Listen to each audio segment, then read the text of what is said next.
As we get closer to election season, the state says requests for absentee ballots have increased by 350% compared to this time in 2016.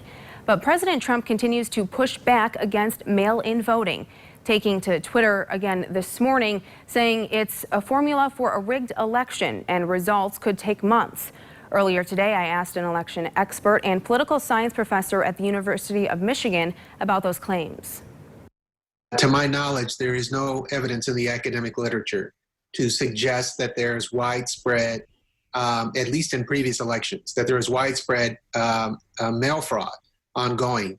Some additional research that has come out just in the last few weeks has, again, confirmed what all the other studies that I'm familiar with have found, which is that it's a minor issue at best, and that's probably a bit of a hyperbole.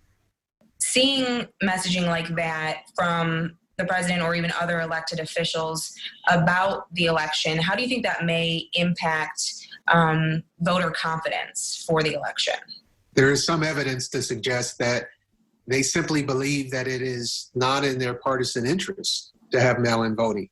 Now, that's not merely speculation on my part. The president has indeed said as much in front of a microphone, that he doesn't think that Republicans would be able to win elections if they allowed for mail-in voting. So as unfortunate as that may be to have to say out loud, it seems as if the president of the United States is motivated, at least in part, by naked partisanship, precisely because that is what he has himself said. It's also worth noting, although you haven't asked, that the president and the vice president and the attorney general have all voted by mail. So they don't even have the courage of their own convictions, assuming for the moment that they were being authentic. Related to the potential delay in counting, how do you see that impacting the results come this fall?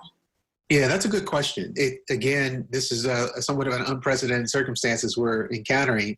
So it's possible that our familiar, practice of learning who the new president or who controls Congress or various other ballot decisions, learning that in the wee hours of the morning on election day, that is to say, in the night and then in the wee hours of the next day, may not unfold.